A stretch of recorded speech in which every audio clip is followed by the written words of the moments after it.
This is FanSpeak, a weekly live show where the fans of comics and its community are our guests.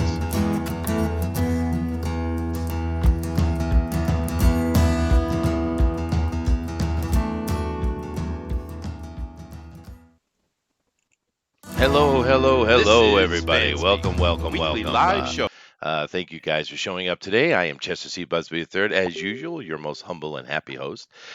We are sitting here today with Preston Poulter. How you doing, Preston? Hi, everybody. All right. I'm happy to be here. Oh, we're happy to have you, dude.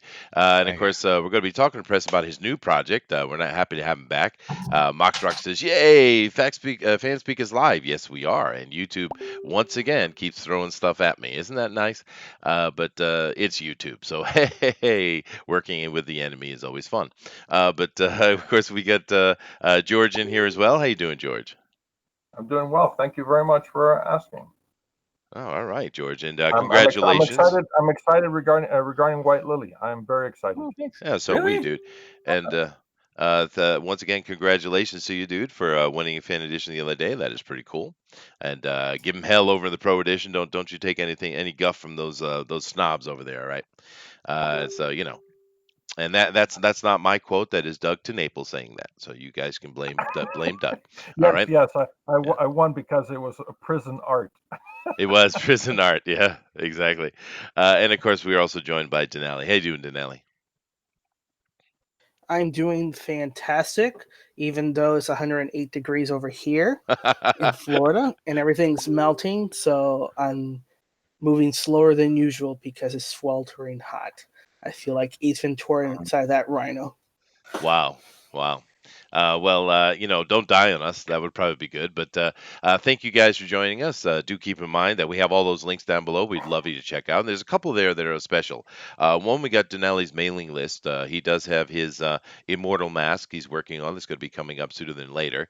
So definitely get on the mailing list and check that link out. Of course, our FanSpeak over on Facebook is growing bigger and bigger, as is our channel. We're really excited about all the movement and growth we've had recently. So this has been a really good month, actually. And also keep in mind that we have links for me. If you want to be on this show, we'd love to have you here. Also, if you want to be on the Join the Corner and win like George did and have a chance to go and face the pros over there, and now, of course, get the great exposure that comes with that, definitely contact me and I will set you up, dude. But other than that, we also have another interesting link down there. What we have is from Preston here, has given us White Lily #1 in digital format. So you can go ahead and read that. Now, we're going to be talking about White Lily 3 here today, but definitely check that out. And it's always nice to have free comics. We have a lot of the Indiegogo guys or Kickstarter guys come over here and give us those kind of things so you guys can check it out. So definitely take advantage of it. It's a fun book. I've read it myself, actually, quite a while ago, months ago. And it's a nice looking thing, dude. I would never describe it as fun, but I'm glad you liked it. No, I actually did like it. I thought it was fun. Okay. And I like the fact that there's actually some historical context to it. You know what I mean? Being an anthropologist, those things kind of important to me. But definitely check that out. But other than that, of course, we do appreciate all the subs, which we've gotten a lot this month, and we appreciate that. We appreciate the likes. Please do that. But really what we need you to do, because this is a live stream, we need you to hit that share button and let your family and friends and extended community know what's going on so they come and join us, because we're streamers. My son makes sure that I understand that. He says, "Dad, you're not a YouTuber, you're a streamer." And I was like, "Okay, thank you, son." So what's the difference? I don't know, but it's important to him. So okay, I'm a streamer. Hey, how old is he? He is 22. Okay, all right. No, then, 20. then 20. he's old enough to be like, listen up, pal. No, he is. Bastard. And he's an engineering student at one of the best universities in Japan. So I tend to listen to him on those kind of things. So, yeah. Right. But anyway, there's my opening spiel. Thank you guys very, very much. And we'll get more and more people in here. Hopefully, we won't have the debacle we had with YouTube the other day where we had this wonderful, happy stream going and the YouTube decided just to shut down. Isn't it fun when they do that? Hopefully, we won't have that today. But nevertheless, let me come back over here and say, hey, Preston, nice to have you back, dude. Thank you. Thank you so much. So I'm just here promoting this book, which, by the way, White Lily 3 is done. I sent you a link to White Lily 3 that you can read through the whole thing, but I printed up an advanced copy for Phoenix Fan Fusion, which was last weekend. And so I Okay. still got a few copies left, which I threw up on eBay. But I want people to know that there's no risk of completion. This project is done. Oh, that's awesome, dude. It is interesting when we see that because we get both, right? We get the ones that the project is done; they're just trying to get it. A lot of times we see people trying to basically raise money for big print runs and stuff like that, is what we see. But Yes, on the other exactly. side, we see people who have nothing done. Right. I think I prefer the former rather than the latter. So thank you, and Yeah. it's nice to talk to you again, man. I Thank enjoyed you. talking to you, Preston. It's a nice conversation. You have a lot of things to share too, Right. beyond just what you're selling. So Yeah. Thank you. I like to think I'm kind of an interesting conversationalist. I've led some interesting lives. I've interesting stared down the lives. barrels of guns, both literally and figuratively. So So have I, actually, interestingly. But oh, then there again, you I go. was a All right. bouncer for a long time. That kind of stuff happens. But we, we Yeah. we we don't need to talk about those things. What we do want to talk Okay. about Fair enough. today is White Lily. Now, White Lily one, which I told you guys that Right. you could go check out the what am I talking about? I lost my. You can go check out that link Coming. for the The first one, PDF. right? Yeah. Yeah, the Um, PDF. the Yeah, you can just PDF, follow right? But what you can also do, oh, here it is. Okay, I found it. All along. right, here we go. Sorry, I got a little bit lost there. But Yeah. now what we have is we have that first one right here. This is the cover of White Lily #1. And before we get into this, we talked about it a little bit before, but why don't you go ahead and tell the folks what's the deal here? What is White Lily? Okay, White Lily was the aviator call sign of the deadliest female fighter pilot who ever lived. She was a real woman. I sent you an image earlier You of did. what she really looked like, as well as kind of a comparison to how we portrayed her in the comic book, because that was something that early on I had to kind of give art direction to my artists about, because comic book artists, whenever you ask them to draw a woman, they're going to tend to draw her in kind of a Here it is. idealized slash disproportionate form. And I'm like, no, that's not what she looked like. I wanted there to be a level of authenticity, because I really wanted to be faithful to what I believe to be her story, because to me her story was really compelling. It just historically who she was a Jewish woman. Hmm. And what's one of the elements of her life that I changed for the story, I actually had her being born in Poland to make her more of an outsider. But she was born in Moscow to Polish parents, and her father was executed during the purge. Oh, I see. And so that's very early trauma that I do show in issue 1. And she later goes on to serve this government. And so that is unlike probably most other war stories out there, where it's like, we got to go win one for the home team. And it's like the home team killed her dad. Right. Right. And people ask me like, well, then why was she serving them? I'm like, you know what? That's the question that I ask in the comic book, is what is driving her?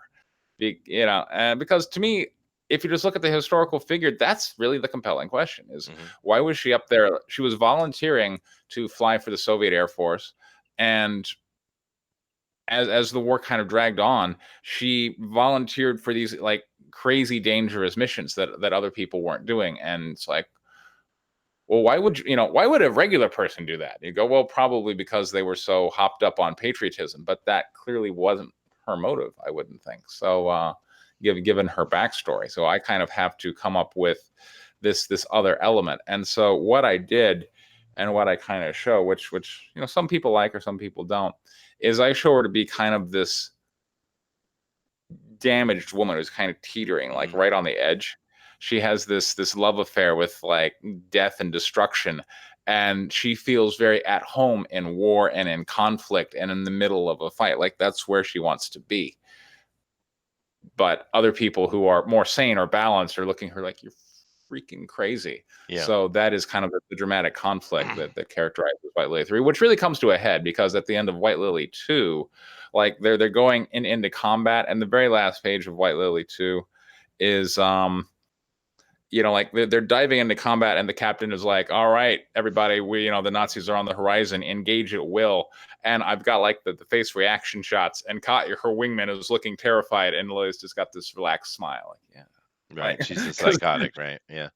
yeah, like Yeah. because No. this is where she wants to be. Yeah, Yeah, I thought that was actually kind of cool. And, just as a side note, I know a lot of people have made these kind of comments, but we yeah, had a big debacle come out last year with Battlefield 5, right? yeah, Because instead of taking women who were involved mhm, in World War II, which there were right, many women across Europe, the European theater, that were involved in World War II, instead of taking those exactly, historical ladies and telling right, stories about them, they went and made right, up their own fantasy versions. And right. it's like, what the hell is wrong with you people, right? Yeah, that was crazy. Yeah, Yeah, I right. don't know why they did that. Well, it costs a lot of people their jobs too, so including Yeah, the boss, right? So yeah. Creative decisions are important, man. they You, are. you, you got to do stuff just right. But then yeah, in issue 3, we pick right up where issue 2 left off, and we show the flip side of being reckless in combat, and then she goes head to head with this German, and they both end up like blasting each other's planes, and so she gets a kill, but at the same time she's shot down. She has to bail out into Stalingrad, and so here Ooh, on the Stalingrad. cover. Damn, dude, that was a bad place to be. Yeah, in Um, fact, let me see if I can pull the cover of the comic book real quick. yeah, I'm showing that right now. And Oh, okay, actually, cool. one of the things you had mentioned that you wanted to show is that Right, this yeah. right now, guys, you're looking at the cover of White Lily 3, the one that's on the Kickstarter right now. And one of the Mhm. things Preston wanted to show off is the fact that this book has improved from the first one. The first Right. art, which he feels he's got to improve. I didn't mind the first art; I thought it was fine, Yeah. and I like It, the it, it was fine. coloring on It it. was, it was Yeah, it totally looked fine. fine. But Yeah. issue 3 is more than fine. It's So much better, yeah. So yeah, he wanted to show that things have been progressing and growing as they should, and yeah. it's an interesting character too. So Thank you. So yeah, and I really tried to embrace, and the people who I've given issue 3 to and reviewed it, I think really responded to this. Like, I show just like Stalingrad, and there are these pages of just Stalingrad, and it's just this bombed out husk of just desolation and just frozen dead people, and just being alone with the enemy, trying to get home, and just mm, the feeling of that and the experience of that.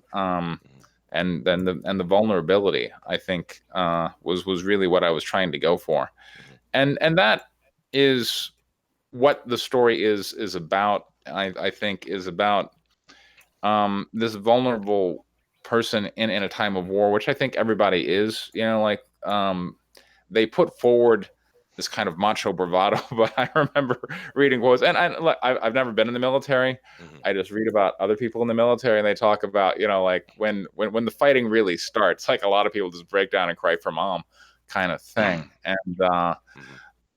I think if we show a man in that situation, we as viewers will tend to label that man as a coward, Yeah. or at least green. But I think because it's a woman, I think people give more license to being emotional or seizing up or having a moment of, oh my god, what is going on, or I'm about to die, or something like that. And so Well, well, yeah, if I might quote sure. Stalin, and Yeah. Stalin said that the Russian army is the worst Yeah. place to be a coward. Exactly. Because they actually had people in their regiments. Their whole Right. job was to shoot anyone who turned around.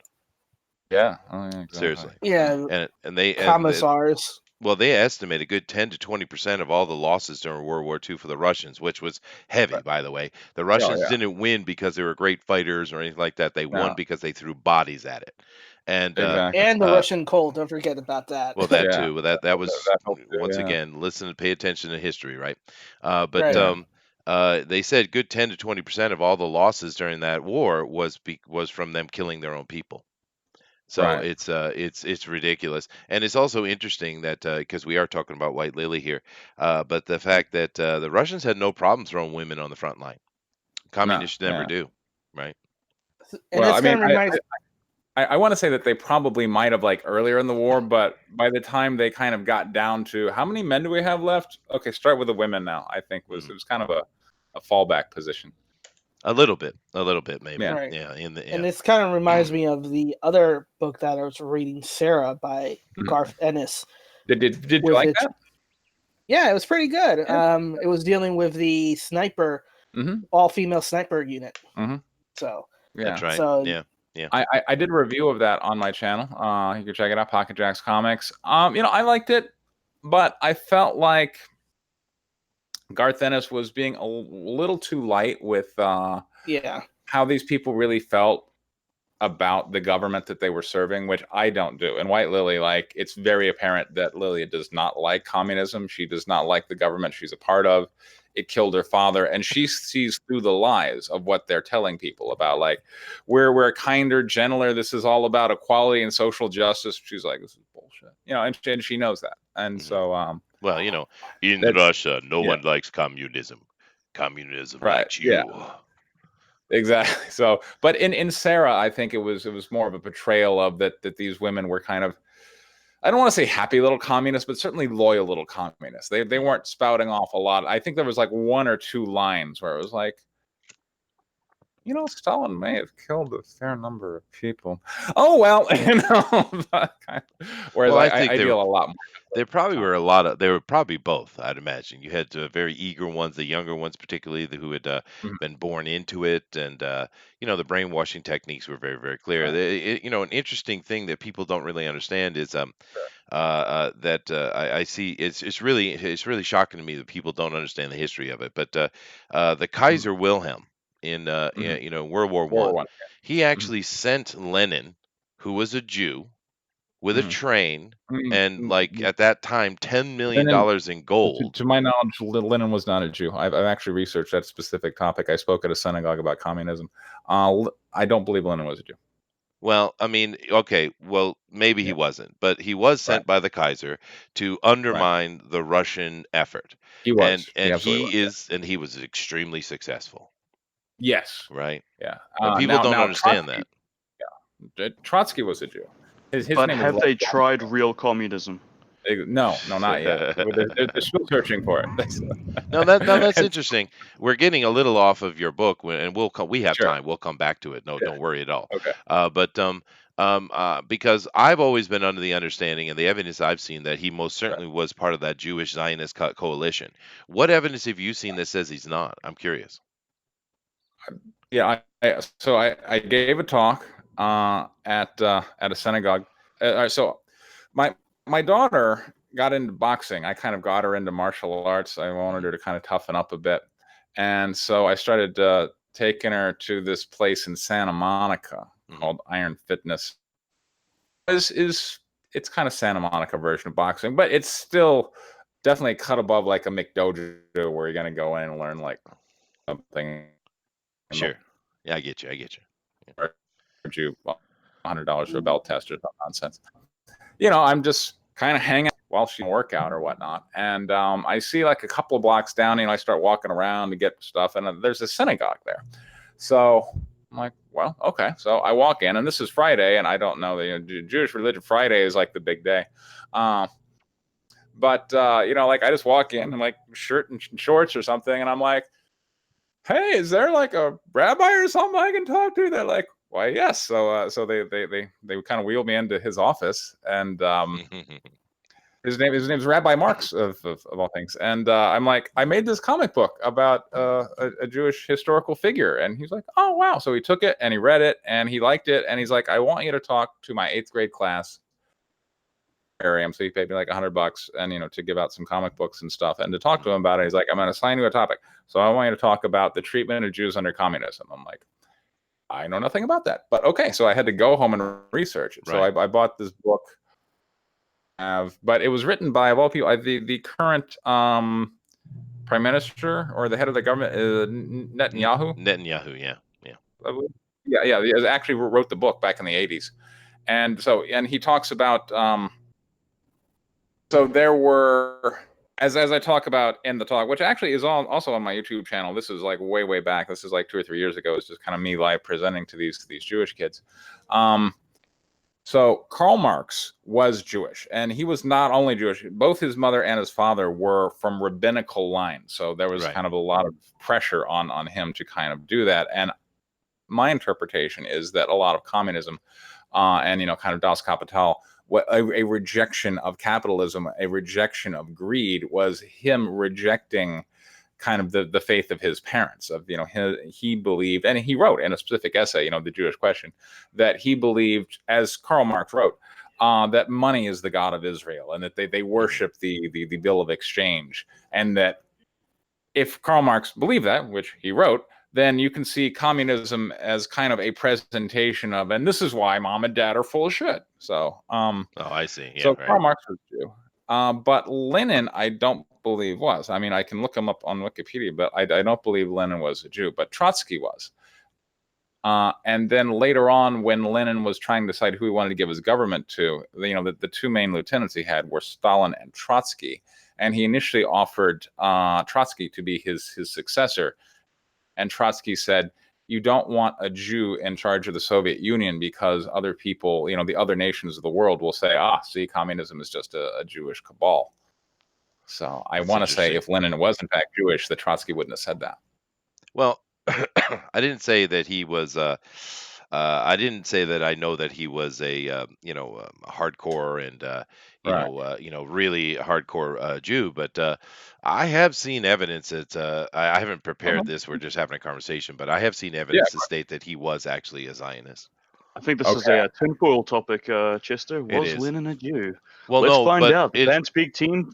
well, uncover the it's mystery. connected to what this book we're talking about, Booster. It is, and I've stopped here in the middle of your Kickstarter page. I'm sure you can see it, but actually, I'm probably not sharing with you guys, but that's a little troublesome over here. So what I'm going to do is I'm going to share with you guys, but I'm going to share with you on myself. So what you're going to need to do is white box me instead of me white boxing you guys. All right. All right. Therefore, you just see my thing that has it up there. You just go ahead and white box me, and you can see that. Because if I do it, it's going to cause a cascade, and I don't want to do that. So, so you are in the Hangouts, you see my face, which is showing your face. It's showing the Hangouts, right? It's a double share. Yeah. So you just white box that, you'll be able to see exactly what I'm showing. Okay. But I do have it stopped here. I've been showing the guys Kickstarter page while we've been talking. I've just been going through the art. I do have to say that I love this panel right here. You got the plane up top, looks really nice, and you got her, and then the expression. I like this panel a lot. These two panels side by side. That's really nice. I really like the way that one turned out too. Yeah. That's beautiful. Sweet. But yeah, Booster, what we're talking about here, of course, is Preston's White Lily, number 3. We initially started talking about a comparison between the art in the first one and the second one, and we just kind of got into what White Lily is about. And White Lily is an actual historical figure. She was a fighter pilot for the Russians during World War II. And of course, wow, I'm kicking ass in yen. Oh my God. Yeah, there you go. You are kicking ass, and yes, you are. Yeah, that looks awesome when you translate to yen, huh? Yes, it does. I'm like, oh my God, I'm crushing it. Actually, you are doing well, dude. You're actually almost $4,000. I mean, it's not bad at all. She was, of course, her parents were killed. This historical figure, her parents were killed by the Soviets, therefore, but she was a great. We see her talk to her mother in issue 1. Her father, sorry. But so the fact that she is fighting for the people who murdered her father and the communism and all that stuff, it comes into it, dude. It's part of the conversation, actually. Right. Yeah. But it is interesting. That's interesting. Yeah. But anyway, let's just talk about the project itself, so that people can get over there and back it. Okay. So what would you like to know? Well, it's a White Lady number 3. We talked about what's going on in the story, which is cool.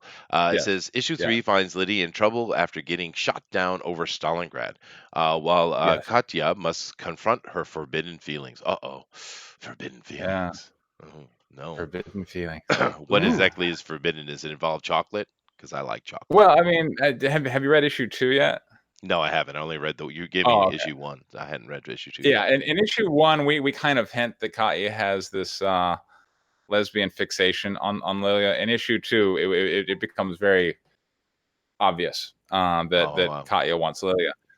But Lilia, but Lilia historically she fell in love with a man, Alexei Solomatin, who in issue 3 like that heats up. In fact, that page you were looking at is Alexei telling her how he feels. He's like, look, I thought you were gone, and I can't, right here is Katya is Lilia and Alexei, and they basically have agreed to be married, which historically they basically were. They were kind of engaged, and a true historical romance.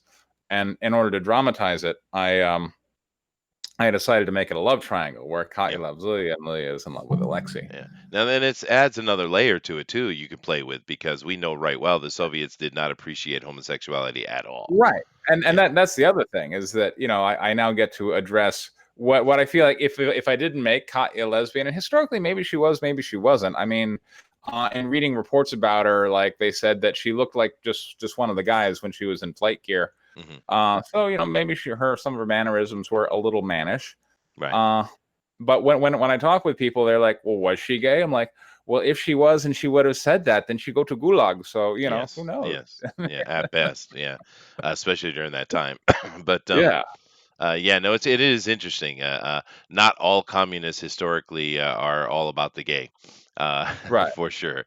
Of course, the Germans were who were also socialist. They just a different type of more of a nationalistic socialism. But they also were very much against the gays. Actually, it's kind of interesting because at that time, probably one of the best places for you to be would have been in Britain or America. Yeah, absolutely. But I was told that Nazis were evil right wingers. What are you talking about? There you go. Well, there you go. Propaganda. Yeah. I love the Russian boss lady. It's so Russian, dude. That's cool. That page I added because one of the things about the script, if you can go down a little bit, on the page, down a little more, all right there. So when we go into the air, actually up now, the air battle. When we go into the air, I change the orientation of the book, and that's something I do in throughout the story. And so there's a practical reason why I do that, and that's because planes are wide and short in terms of aspect ratio. Right. They're very wide and very short. And so when you go landscape, you have room for more planes and room to show planes doing more stuff. Whereas if you go like traditional page layout, you have to kind of crop and make your panels all close. But the other thing that, in really thinking about it, is I wanted to translate or kind of speak to the question that people keep asking is, why is this woman serving the government that killed her dad? And I show that, well, because the sky is a different world. It's bigger, it's vaster, and it makes you do the work of a pilot. You're sitting here reading the book, and then when they go in the air, you have to orient the book differently. You have to get level with the horizon, which is something a pilot has to do. I see. And I felt like, for the people reading the physical copy, not the PDF, it kind of gives them the sensation of being a pilot. So, that's the air battle. And then at the end of issue 2, she's going into an air battle, right? Like issue 2 ends like, okay, engage. And so we're in this as I write in my script, aerial format. He picks up at that air battle, but I'm like, do I want to start people off on page 1 being like this? And so I actually inserted this page just as a way to kind of put people on like a level ground on page 1. And I'm just like, well, we'll just have the Russian boss lady like saying some sinister shit. So I'm glad you like it. I would just put that page in for that reason. Please tell me her name is Holga. No, she was a lot of people in this story are historical figures. Her name is Tamara Kazaranova. She was a real woman. She walked with a cane, as I show. Almost had me as a backer just there, but okay. But if you go to Google and you type in Tamara Kazaranova, she looks like that, and she doesn't look happy. She is not an attractive woman. She is very much babushka, and she and Lily did not get along, and she did walk with a cane. We had no time to be attractive, little man. Exactly, and she did walk with a cane because she was crippled in an aviation accident back when she was herself a flyer. kind of an older, bitter, aviator. Sure. And she's thinking to herself, she's like, and so does men face the enemy side by side with my women. I hope they reflect well on my command. Of course, nothing will serve my reputation more than them lying down their lives for the country. Exactly. I think I went a little bit emperor there. I did. Cool. Commandant Stalin is in the back. Sweet. Yeah. Nice I threw those pictures in. Und ja. Wait, no, that's No, right. that's And true. that was one of the early notes for the colorist is those Stalin portraits. Like initially the colorist colored those too. I'm like, no, those would have been in black and white. So then he had to go back and do it in black and white. Stalin is only man for me. Yeah. Oh wow. Good. But this is interesting. I do like to see. We had another comic that we had on sometime back. I can't remember the name of it, Dinale. We did have a comic back Indiegogo that was historical based. Do you remember the one? It was way back, dude.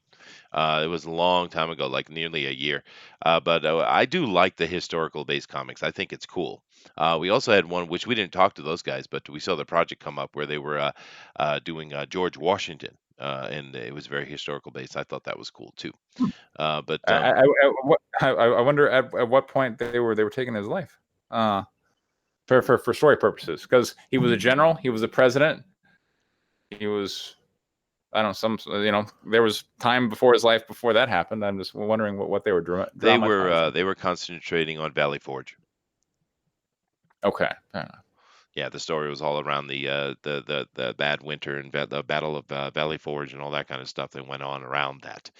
That's where they were focused. They weren't dealing with George Washington's entire life. They were just dealing with that moment in the war, which was a very important moment for Americans, of course.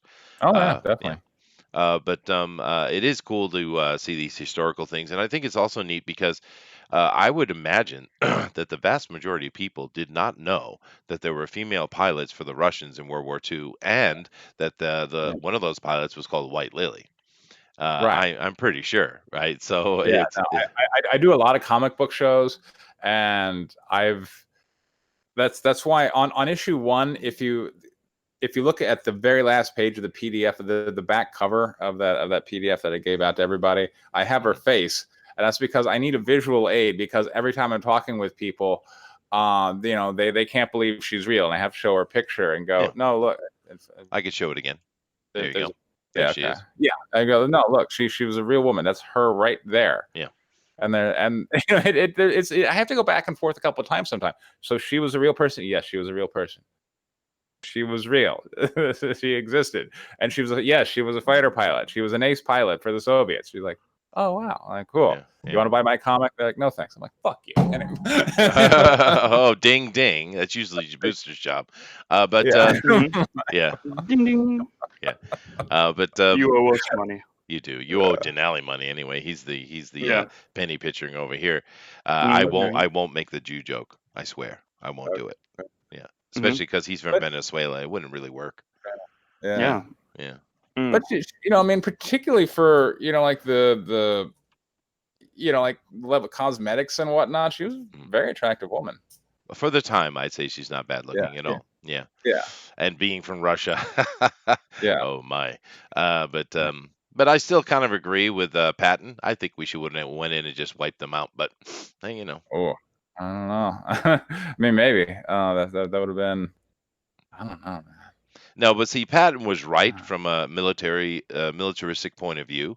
But we know now, seeing with the fall of Glasnost and the fall of the wall in the Soviet Union, we know now that America was simply using them as the enemy, a thing to build off of, and it worked very well because we know that the Russians were never anywhere even close to us as far as military strength or anything.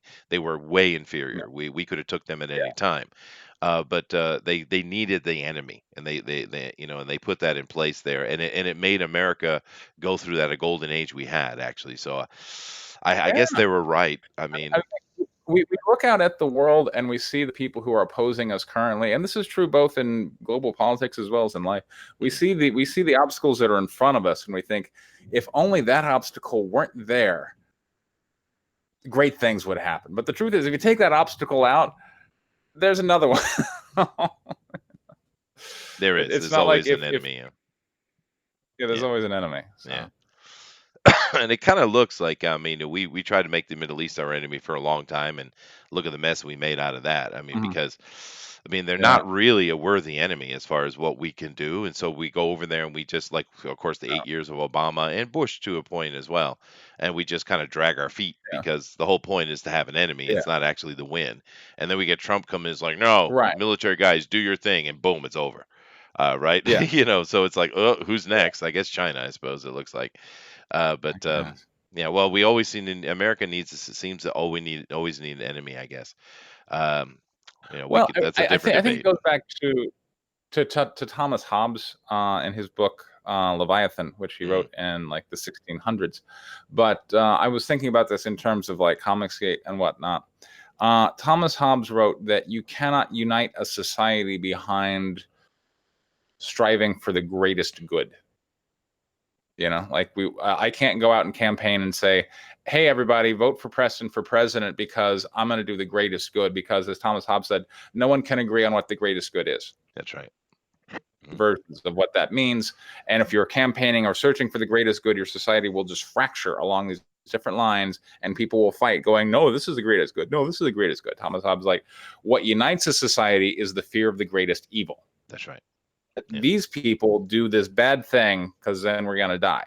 So it's fear of the greatest evil that unifies the society. And that's all we see in politics. Yeah, and it's also, I mean, this is aside from politics, but it's also why capitalism works so well, even with all its faults, because it allows you to decide your greatest good. That's what capitalism does, right? God bless capitalism. Well, God bless it, right? Maybe because it is what allows you the most freedom and has allowed this the engine that has built the Western world to exist. I mean, there's a reason why the rest of the world never came to the heights of the West. There's a reason for it, right? Yeah. And capitalism is the answer, you know, aside, which is not necessarily a political statement, but No. now the combination of those two things, though, the capitalism and then the fact that always having the fear of the enemy is what made the juggernaut that is America, right? Yes. And of course, if you go back and you take a look at, say, the Roman age, they did exactly the same thing, right? And look at the success they had, 1,000 years. Yeah, they did well for themselves. They did. They did. I don't know if we're going to be able to match that. We'll see. Who knows? Who knows? We'll see what happens with that. But it does tend to move around, and I know a lot of people are like, "Oh, it's gonna be China. It's gonna be China." I don't know about that, dude. I live over here and next to China, and I see the reality of what it is. I don't think China is the next place at all. You know, as hard as the Democrats want it to be, it's not. But anyway, that's off topic. This is interesting. Your comic really promotes political conversations, man. It does. That's one of the. I wrote it to explore two things. Well, two things. Well, all right. There's love and relationships, and I talk about that a lot. But you've got, you know, Lily in love with Alexei, and Katya is in love with Lilia, and by the end of the story, I will, you know, review that. I kind of do a little bit of a switcheroo in terms of main character, because right now, if you know, like, even for people reading the comic book, they're like, oh, clearly Lilia is the main character, but really it's going to increasingly become Katya's story. I kind of structured it a little Great Gatsby-esque, and that Katya we're going to spend time with, and we're going to increasingly spend time with, but her main, you know, her passion is Lilia, and so we like seeing Lilia. We are observing Lilia, but increasingly we're going to start observing her through Katya, which makes sense because Katya is in love with her. But then, as Lilia disappears or goes into danger, we now have that same sense of Katya's. Where is she? Is she going to be coming back? Nice. And we now see kind of the transformation of Katya, of a person who is damaged, which Lilia is very damaged. In every issue I'm showing this is not a healthy woman. She is not making healthy decisions. She's doing very self-destructive things that happens to be excellent things for a fighter pilot to do. it's kind of, she is the wrong person at the right time, essentially, is the way I portray that character. That's cool. And thank you. But like my kind of message to people who aren't in wartime or whatnot is that if you fall in love with people who are damaged, you have to be ready for them taking you on some very dark journeys. Right.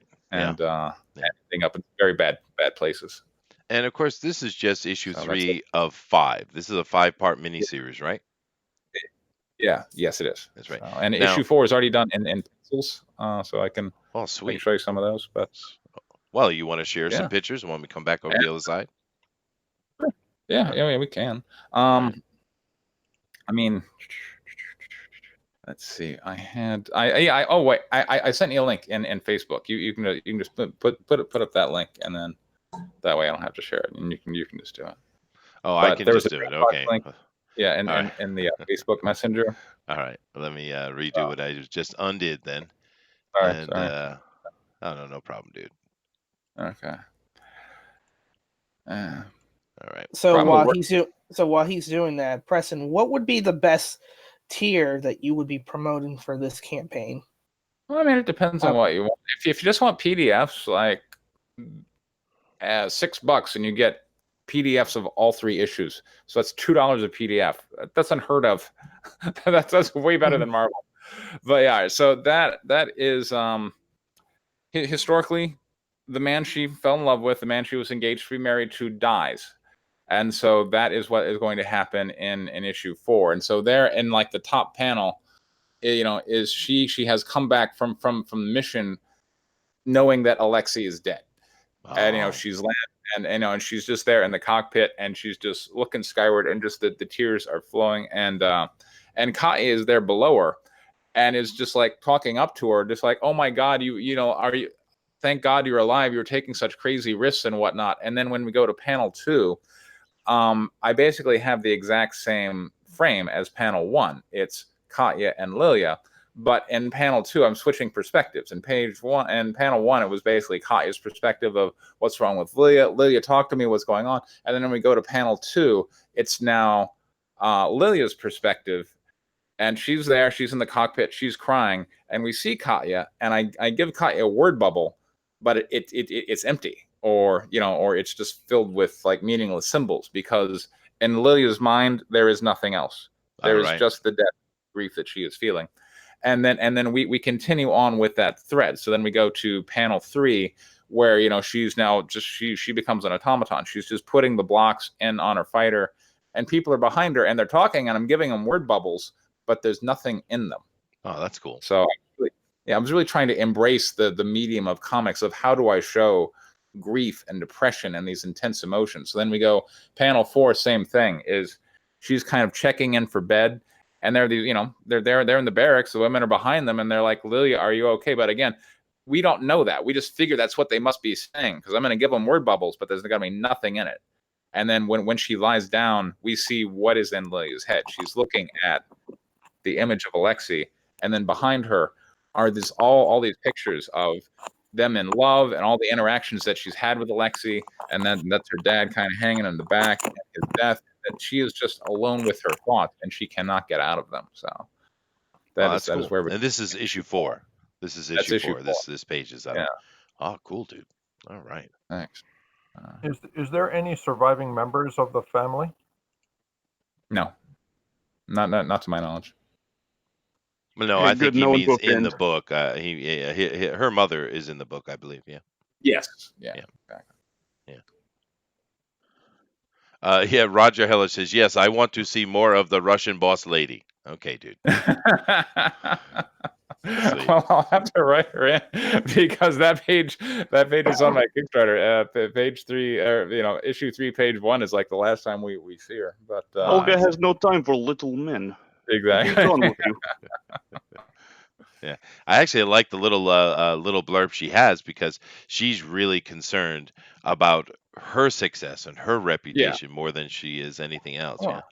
And under communism, you had to be, right. I mean, it's like if you, if these women don't reflect well on you, it's not only the end of your career, it may be the end of your life. So you've got to be very concerned with, how is this going to make me look? you're always concerned with having the politics of war, in essence. So. That's true. That's true. I gotta run for. I'll be back in a minute. Dinale or Booster, could you guys take over for me? Uh-oh. Booster. All right, Dinale, you have a question. All right, good. I'll be back in a second. No. I mean, where are we going with this? It's pretty cool that you're already setting up for what you're going towards.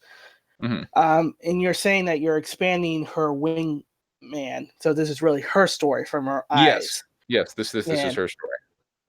Okay, so we're going to see beyond what happens to White Lily and see where the wingman goes eventually. So would it still be called White Lily, or would that end at that point when White Lily's story ends and we continue on with a different story with her? It is a 5-part series. Mm-hmm. So I tell, and their fates are interlinked. They're going through war, but I'm just the emotional focus is increasingly going to be on Katya because she is the character who is kind of changing, whereas Lilia more or less remains unchanged. She is this kind of damaged woman, and if you start with issue 1, panel 1. I'm portraying her as a pretty damaged woman. Like there's a bomb raid on, and she's lighting up a cigarette, and she's just like, whatever, we're all dead anyway. And that remains her mindset throughout the entire thing. Whereas Katya starts off as this, like kind of like a normie. She's just like, all right, we're gonna go and we're gonna fight, we're gonna get through this, and we're gonna do our best. But as she is exposed to death and craziness and insanity, she becomes very changed. And so when we get to issue 4 and 5, we're going to see some very dramatic changes in Katya. But the White Lily, if you follow the story, it's Katya gives the White Lily flower to Lilia, and that Lilia decides to adopt that as her call sign. But what White Lily is referring to is not only the aviator call sign of Lilia, it is also kind of the relationship between the two of them. That's why I went with this kind of artistic title. Oh, I see. Okay. Yeah. Awesome. And if you it's really subtle, but if you drill down on the logo, I'm not in control of things, but if you zoom in on the logo, like if you guys download White Lily issue 1, the PDF. Okay, cool. I was just telling about the logo for White Lily. If there's a way you can drill down on it, or zoom in on it. Of course, I don't even know where it is on this. Let's see. Where did I even put the logo on the Kickstarter page? All right, but if you zoom in on it, it's got the white flower in it, and it's got the petals and the stamen, and the stamen are all colored red. But if you look closely at the petals, there's actually two red drops that are on those white petals that are not the stamen, and that represents blood drops, because it's about love and violence and death and ultimately the fate of where we're going with the story. So here it is. I'm sharing the screen right now. Okay, cool. Yeah, we won't be able to change it since Chester has it on locked in. But okay, but it's a good time for those who are watching that. We do have White Lily issue 1 in the description. Yeah. Just click on the link and it'll pop up for you. And you got the petals and the stamen there, but then it looks like those two red flecks are part of that, but they're not. They're actually just off of it. And if you pay close attention, you're like, those are blood drops. I'm like, yeah, those blood drops, because it's dark. This story is about death, which is, if we're true to the reality of the Eastern Front during World War II, I mean, people were dying. And we are talking about historical figures. Is that a subconscious thought on? Because I'm looking at your illustration with the two red dots. I see that the seeds of the lily are all in formation. If this was a real lily, they would be circular, going outwards instead of actually going in one direction. Well, see, I needed you to be my artistic director, because I was working with an artist and he kept coming back with like that or like that, and I'm like, no. So, but yes, that is a good point. Those seeds are all in formation. I guess I'll take credit for it. Yeah, like a fighter squadron. I'm not sure why it's you are screen sharing. No, yeah, there. That's the I one am I'm screen look at. sharing. Yeah. Yes, I am. Yeah, there we go. I am back. I do apologize. I do hope that Booster didn't bother you too much about his fantasies of No, rubbing oil all over Ezra Miller. yeah. You know. Well, but yeah, see, that's the logo, and if you really zoom in on it, like I said, it's very apparent that those two red flecks are not part of the plant. Oh, I see what But you did it's there. pretty, Yeah. it's cool. a pretty subtle detail that most people, no one picks up on that. Well, I have to point it out. George is an artist, so there you go. Okay. Sweet. I do want to switch gears a little bit, if you don't mind, Sure. here, because No, go ahead. we do need to switch over and start doing the news soonish. Let's do the news. But I would like to ask you though. Last time we had you in here, we were dealing with another project. You made a nice little music video about it. I was just curious Yes. how that did. I mean, it hit its funding goal, and I sent out comics to everybody. We're going to be doing Guinevere and the Divinity Factory issue 2 is coming up in the 4th quarter. Mm-hmm.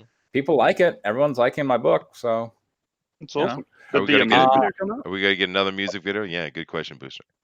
No, we will not be getting another music video. No, the first one come out. Yeah, that was. I mean, if you look on YouTube, like that music video has like 100. It's probably got like 300 views. Yeah, that's not bad. That's about the same our videos get. Yeah, but that music video cost 10 grand. I'm just like, that is not a very efficient return on investment. I don't think I'm doing that again. Well, it was what it was. I figured, like, I also make movies, and so I kind of wanted to kind of have the experience of being a director, and I thought, like, this would be really cool. People would like, and it would kind of showcase the fact that the woman that I'm using in the comic book is based on a real, attractive lady. So, I wanted to do that because I felt like it would be something neat to do. Mm-hmm. But the Kickstarter brought in 5,500, and the Indiegogo, even on in-demand right now, is like at 1,600. So if you total those two up, it's brought in like $7 grand. So that doesn't even pay for the music video, much less the comic book. And look, I'm not asking for. Well, all right. If you want to support me, you can support White Lily issue 3 right now. Sure, but yeah. yeah. But I'm not in the chat, guys. Yeah. I'm not here to cry about it, but at the same time, I got to go. Well, that didn't work. So, and I'm looking out over, watching the other people who are doing the successful crowdfunds, and just in terms of production value, like how much money they put in to produce what they're offering. People are gaining far bigger crowdfunds with far less production value. So I'm like, okay, well, I guess I'm going to have to attack this a different way. We had a conversation offline and talk about far bigger. We were talking about the value of the bob, and how boobs sell. And now, of course, this is a historical comic you're doing, Guinevere, but Guinevere had some of that. I mean, it doesn't have the level of, like, Patriotica or Rags, right. And look, the reason I'm listing those particular people off is because I've actually contacted each of them, and I was able to work out deals with 2 out of the 3, because I do a lot of shows, and look, I want to make money. It's capitalism. I want to maximize my profit. So I've got my war comic here for people who want to be interested in historical figures who were drawn accurately. But if you just want boobs, I'm going to have a literature rack of racks. I'm just going to go, would you like something from the rack of racks? And it's going to have Patriotica.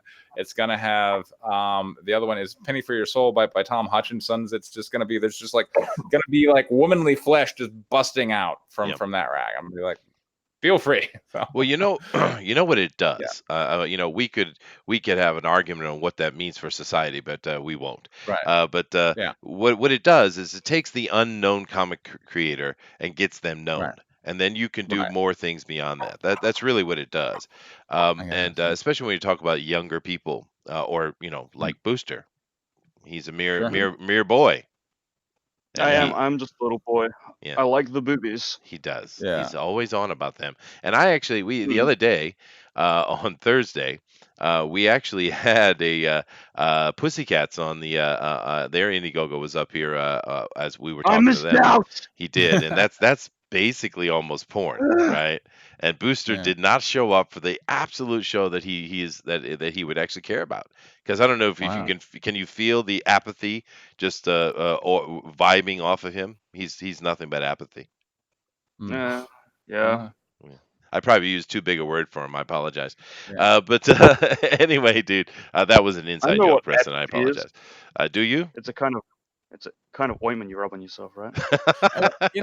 I feel like because Guinevere and the Nerve Factory 2 again is coming out fourth quarter, and I mean, you guys have read the comic. There's an attractive woman. You get to see a fair amount of skin in some places, but it's not like every panel. And I feel like there is that mindset of, okay, this is a booby comic, so we've got the character in the costume, and like every single panel is just boobs spilling out all over the place. And I feel like that's kind of desensitizing. I think it actually has more of an impact if you're just like, oh, there's story and battle and combat. Oh, and then there's boobs on this page. Like, you don't want boobs on every single page, because I think you kind of get tired of it. Honestly. I think so too. Yeah. So I think it becomes more special if you make it just every other, or every third or fourth page. Well, I actually like the idea behind Guinevere. Actually, I thought it was a cool idea. But I've gone some really cool places with her. You're gonna be surprised. Oh, that's cool, dude. Awesome. Yeah. And it's of course you had mentioned that you are coming from the movie side and you're trying to push into comics and stuff, which is absolutely awesome.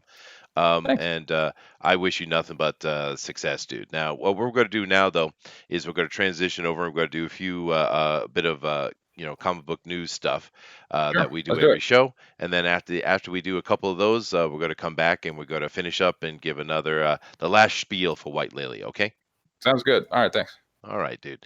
Once again, just white box me, guys, if you want to see what I'm showing. But I'm gonna jump over to that right now. All righty. So, Dinale, you ready? Ready. Bob Iger has something to say to us, dude. Go ahead. Oh yeah. From the Hollywood Reporter, he's reporting it's going to be very difficult for Disney to work in Georgia if the new abortion law is enacted. This is a funny thing. We don't need to get into the body of the article from the Hollywood Reporter here. It's not necessary, because here's all you need to say about this point. The people in Georgia were very, very strongly supporting this bill that came in. All right. There is some opposition, but it's not going to fail. It is going to go into effect. It's going to be what it is, because that's what the people of Georgia want. Right. And the thing I find is funny is these Hollywood people think that by them threatening that they're not going to do work in Georgia, that is going to affect someone on such a subject of life and death. Right? We're not talking about some little thing. This issue of abortion is very, very stuck in the craw of individuals, no matter where you land on the conversation. And the people of Georgia are not. It would be almost not even almost. It would be dishonorable to throw away your opinion of abortion for money. Right? So I don't understand. I don't think that they're going to have the effect they think they are. And we've seen a lot of response coming out of Georgians saying that it's disgusting that Hollywood actually thinks that they can affect it. This is what I've been seeing going on, and I kind of agree with them. And I'm not even taking a side here. I don't care what side of abortion you land on.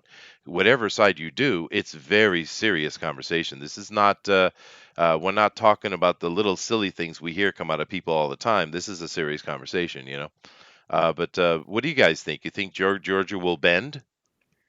No, they already told them, okay, bye. Right. Yeah.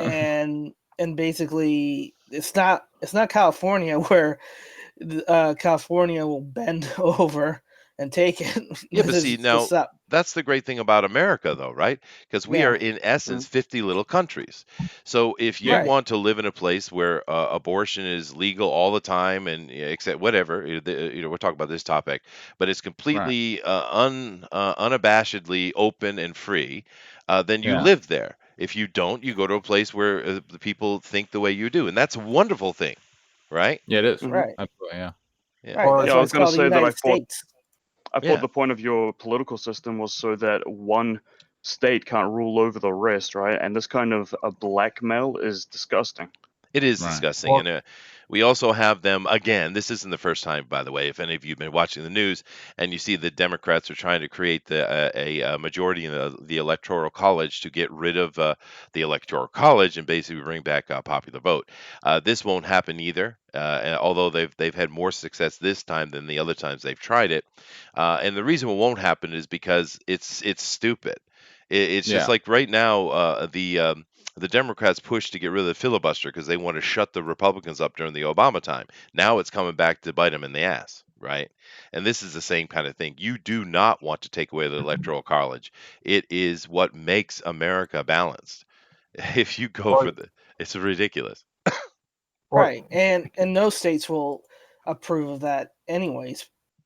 Well, the smaller states at the very least, because Never. you're taking powers away from them. Yeah. I mean, apparently Nevada got it to the governor to sign. They so- did finally. Yeah. Last two times they didn't make it that far. But when it did hit his desk, what did he do? He vetoed it.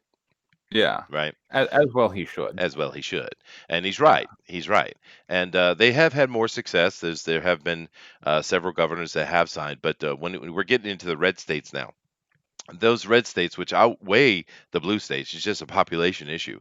They will never give away their vote. It's like and once again, this is just another thing the Democrats do simply to make a thing a conversation point. They know they're not going to win this, but they want it Right. up to be talked about. That's what it is. That's what they do, right? Just like impeachment. They're not going to impeach Trump. They can't impeach him, but they want to constantly talk about it to write him down, right? Once again, I don't care whether you like Trump or not. It doesn't have anything to do with the conversation. The conversation is about the freedom of politics, and we're seeing right now more so than I can remember in my lifetime, or those that I've studied in history. You have a group of people in America that are trying to take away the rights of Americans in a hardcore and bitter and vicious way, and this is the problem. I could care less about Donald Trump. This isn't about him. This is about us. Here's the thing about the business in Georgia, and particularly the movie business, is that there's a reason why Georgia is so well regarded in the movie business, is because they're cheaper to produce in Georgia than it is in California or Vancouver. Oh yeah, correct. Toronto is the next level down, so to speak, if you want to call it that. But if Disney, which is the biggest dog in the show in Georgia, if they pull out, that space is going to be filled up real fast with production companies that have been begging and waiting for room to work in Georgia. Yeah. So it's an empty threat. The rebate is amazing. If Disney leaves, they're going to have to spend more money to get their stuff produced. They are. Yeah, and they'll come limping back later, I'm sure. But we've seen this. This is a very successful thing. Georgia was paying attention, and they were smart because we saw the Philippines do this, and we saw Australia do this. We saw Canada, your home, George, do this, and we still have the effect of that going on with Toronto, as you mentioned. We also have a lot of stuff going in Vancouver as well. And it's when you give rebates to film companies they could do it cheaper in your home, they will take advantage of that, because in the end it all comes down to money. And when you're getting more and more films, like with Georgia, their thing, the only thing they ask is that you put the Georgia logo at the end of your film. That's it. And that's why you see the Georgia logo at the end of so many movies, because that's what they want. They want people to see Georgia. Right? It's smart. It's smart business. And this is just, once again, the the Hollywood elite trying to tell everyone to do what they think is best because, how dare you not agree with everything I believe because my thinking is better than yours. It's the typical bullshit we see. And it's a bit sad because Bob here has been pretty balanced, I feel. But he's getting a lot of pressure. We can tell there's some huge pressure coming on Bob, and things are starting to break down at Disney really hard. And I don't think Bob's going to win that fight, man. But That's oh why he's well. retiring. Yeah, no, because it's nonsense. Disney has been completely taken over by the SJWs, and they're going to kill themselves. They're already doing it. We've seen the effects of it, but which is too bad because if you went at it and you showed, if you want to show more liberal views and more liberal stuff, then go right ahead and do that. That's fine. There's plenty of liberal movies I've watched that I enjoyed, right? But they've gone beyond the pale. Now it's about propaganda, and this is a problem. The same thing we talk about with comic books, since we are a comic book channel here. We talked about Garth Ennis and Grant Morrison and the mighty Frank Miller and Alan Moore, and how these guys are all subversives, all of them. They're all liberal leftists, crazy leftists, right? But yet they wrote their books in the right way to show their liberal point of views, but at the same time having a fun story going on. That's how you do that. And the young people today that are working at Marvel and DC, like Tom King, for instance, they can't do that. They don't have the ability. All they're doing is screaming at you through the page. And this is why we're all over here supporting the India revival, right? I mean, it's all round and circular, right? Anyway, Yes. Yeah. great one to start out with, Dinale. Thanks. Yep. God, Mm-hmm. I hope the next one is better. Let's see. Uh-oh. So from Deadline, Brandon Fraser, Tom Welly, Elena Anaya to star in the remake action feature Soldier of Folger for the COVD via play called The Professionals. Now, is this a remake of the movie, or I believe there was a TV show Yeah. too, right? Yeah, it's a remake of the movie, The movie. starting Christian Slater. Now it's going to be called The Professional. That could be cool. I Soldier like of Brendan Folger. Fraser. Yeah. Mm-hmm. And he's gotten to a So, certain age that I what are think they making? they're making a remake of Soldier of Fortune with Brendan Fraser. It's kind of cool I- to think that and- Doom Patrol essentially revived his career, huh? Yeah. He's Say back, that- boys. Say that again. Doom Patrol essentially revived his career. Yeah, well, Him playing Robot Man. because Doom Patrol didn't suck ass like Titans did, Yeah. Mm-hmm. right? I mean, Speaking of which, Swamp Thing is pretty good as well at the moment. I've only seen That's episode right. 1, but yeah, it's already great. yeah, I can't believe they dropped the ball so hard with Titans, but everything else from DC Universe is quite stellar. yeah. And Oh, we you need got to to. remember, Yeah, go ahead. Titan was going to be in TNT, so you got to remember that as well. That's true. Yeah, but we do need to do a review on Swamp Thing. We talked about all the build up, and we haven't talked about the result yet. I think maybe we were just waiting for the season. But one Mhm. thing I think that the DC Direct should learn, as well as everybody else. Netflix when they drop the entire season and you can binge watch it. I think is actually one of the more clever parts of Netflix, and these other guys should learn from it. Instead of dropping the weekly, which is traditional, I think they should drop the entire series like Netflix does. I think this Yeah. binge watching has become a thing, and they're not paying Absolutely. attention, unfortunately. I think. Mhm. What do you I think think about they this, tried Preston? Go ahead, Booster. Finish. I was going to say that I think they drop it weekly because they want to kind of milk people to keep them coming back in to not cancel their subscriptions. They're Yeah, worried that I people are mean- just going to watch something then cancel. yeah, but that's a defeatist way of going Yeah. about it, though, Booster. I'm sorry. Go ahead, Preston. Yeah, absolutely.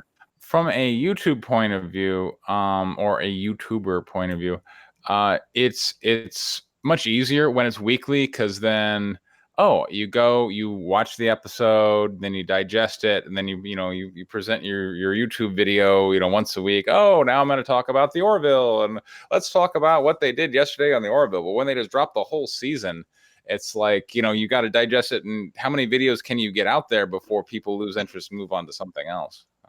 No. Okay. If we are looking at YouTube as, say, maybe the future of tends to how you're going to guide people to content, I think there may be something to just doing like a more regular schedule than just dropping the whole thing at once. Well, I didn't say the modern mentality was smart. It is Okay. what it is, you know. I would tend to agree, I believe especially you. I being believe you well, did say that it was better to do it though, well, to drop it all at once. because that is what is the thing. That's what Okay. everyone's talking about. That's the whole consumption of the millennial is in that way. Now, I'm an older guy, so I come from a thing where I was very happy to wait a week to see something on the 3 channels we had on TV, right? Yes. And that's fine. But I'm saying the modern zeitgeist is this binge watching thing, and there's a lot of channels, there's a lot of blogs, et cetera, that are all about the binging, right? I'm just saying it's the hot topic, and it's been the hot topic for a while.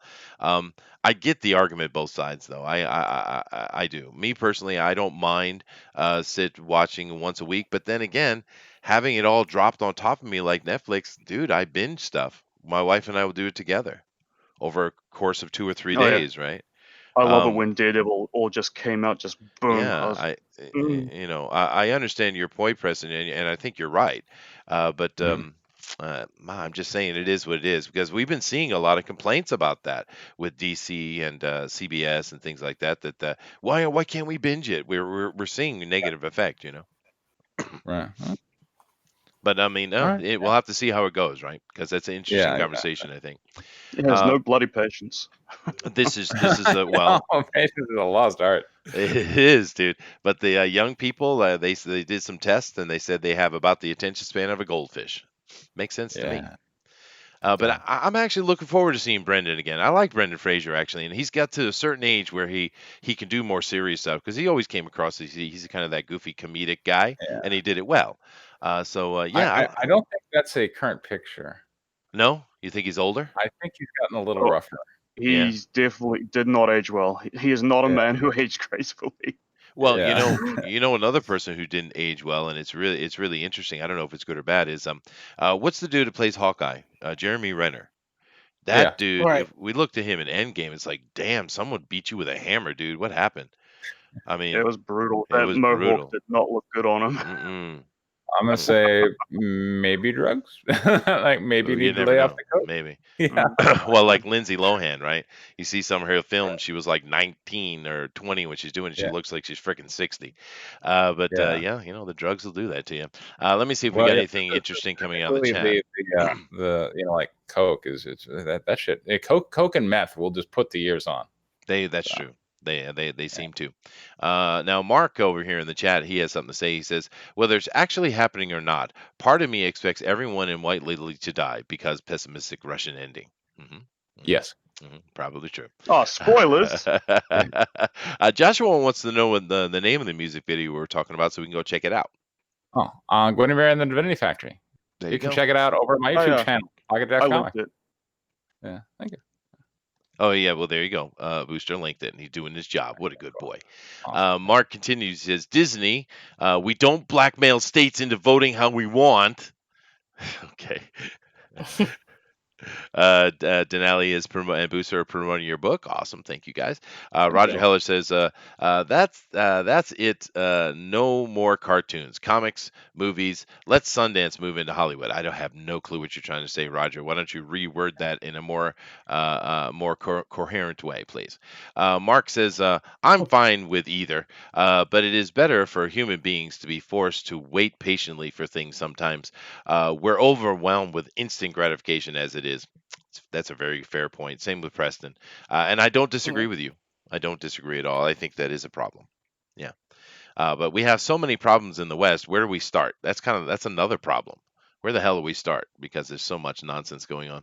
But anyway, let's move Our on. education system, we need to start there. The kids aren't learning the right stuff. This is true. I agree with that. Well, the biggest thing, and I've said this several times, I think the biggest problem you have and where you really, really need to start is stop telling children they're special. Stop. Yes. Yeah. It's nonsense. It's evil, I think, because you should be teaching children that it's good to be special and you should work your butt off to be special. But you can't. I mean, you're absolutely deflating the tire by telling them they are special from the beginning. They'll do nothing to try to earn it. It's Absolutely. evil. We need to introduce children to the absolute pit of despair. Well, dude, And Tell humans. them that all of their efforts in life are folly, and they'll never achieve their goals, and they may as well give up now. That's not at all. That is. See, Booster, you've had you're just a sad boy. Preston, go ahead. There is, I think, overall message of what you need to do is find out what's inside of you and who you are down here. And once you get in touch with that person and you live your life that way, now you are fulfilled. And I'm like, that's not really what life is about. Life isn't about just sitting, in your room and going, "Who am I? Oh, I'm this person," and then going out in the world and declaring, "I'm this person. You should accept," and give me a job and whatever else based on Right. this person I've kind of internally decided it is. You need to instead look out in the world and go, "Okay, what are the avenues where I can provide value?" And then which one of those avenues kind of speaks to me. But it's a relationship between what society will reward you for and what you want to provide. It's not all just the person in themselves.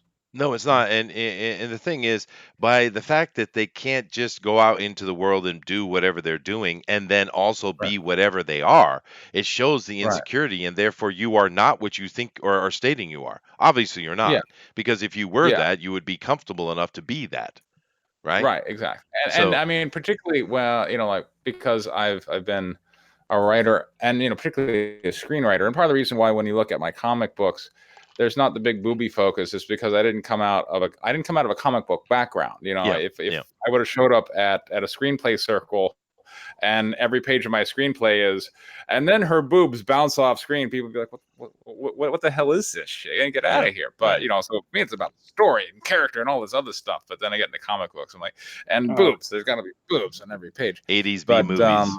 Yeah. it sounds like I need to do some rewrites for my script. Yeah, you would. We'll work on it, right? But I mean, here's the thing I'll say before we move on, though.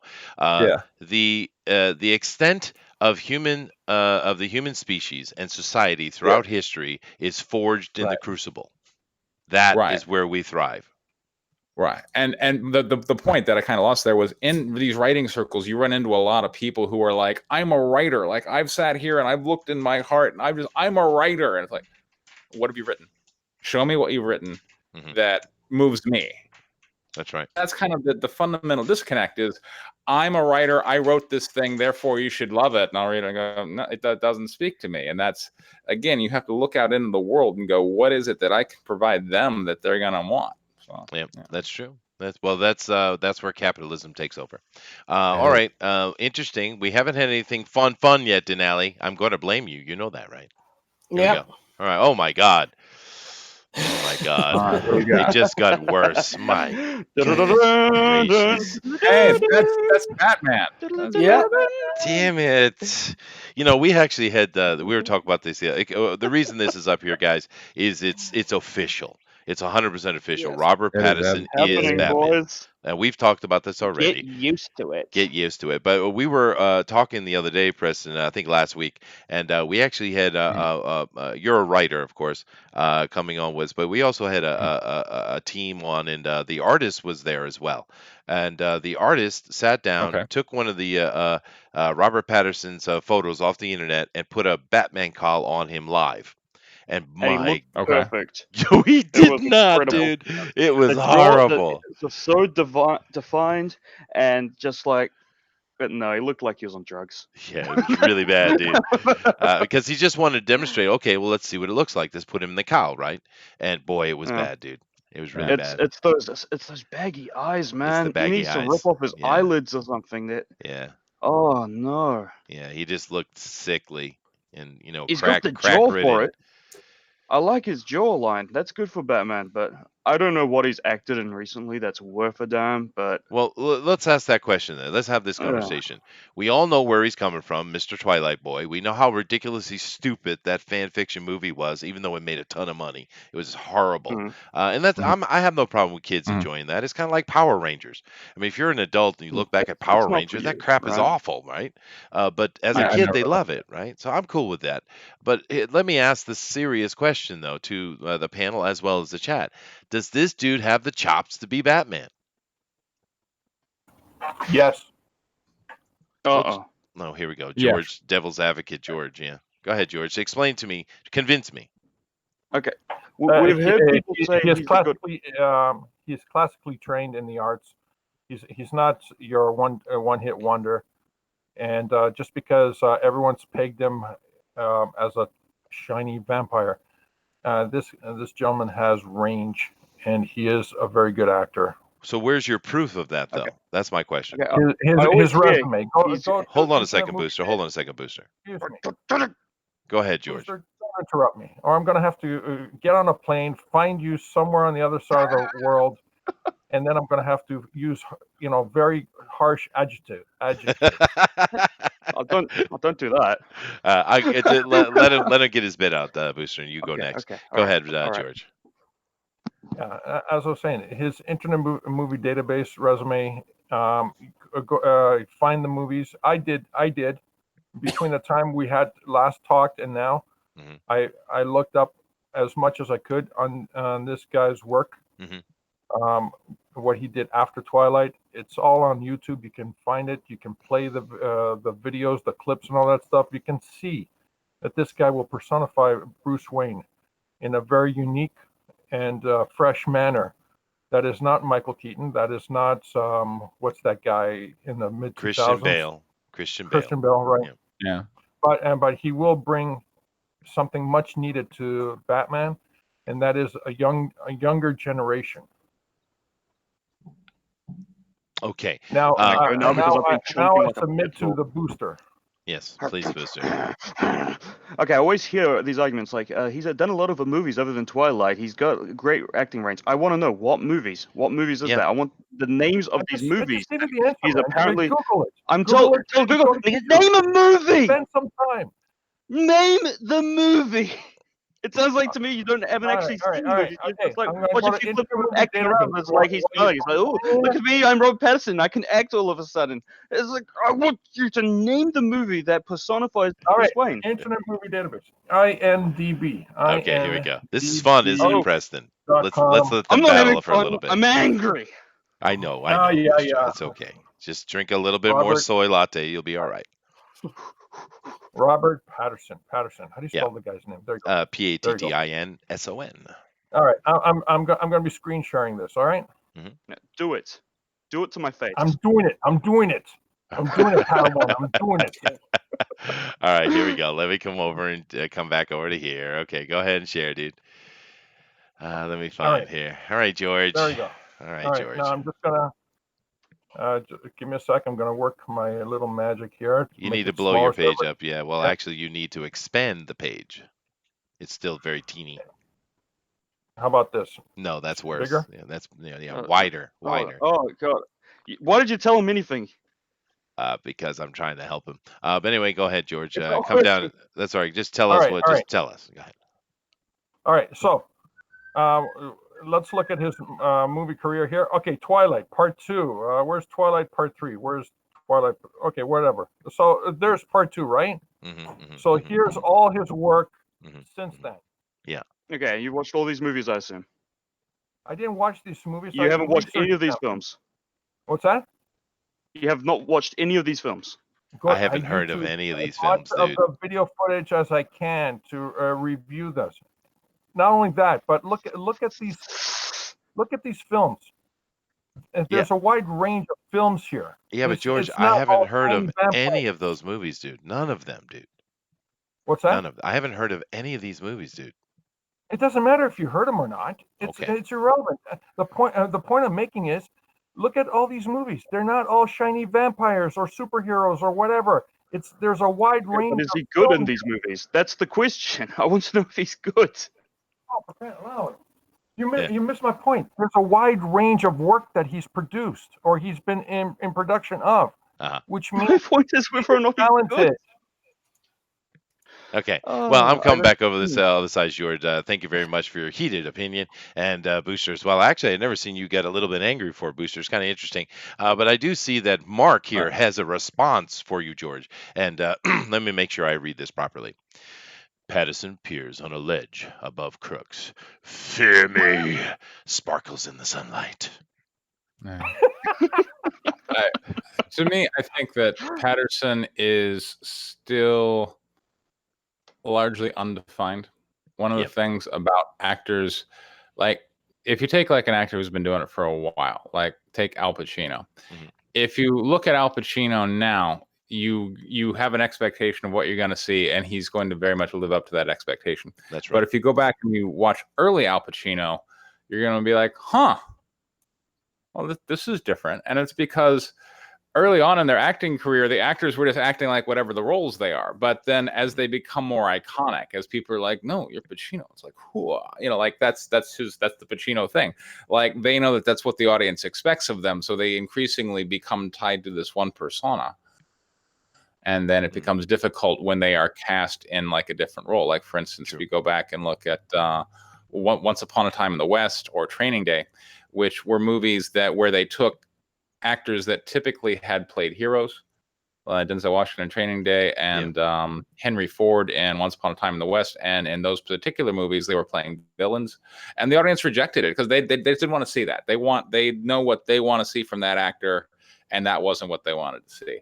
True. I don't know that Patterson is defined enough in his roles that an audience has a specific expectation. I think he's young enough, and that Twilight is forgettable enough and kind of bubblegummy enough that Patterson could show us a completely different version of himself in the character of the Caped Crusader and be very believable. So I think really it's going to come down to the director.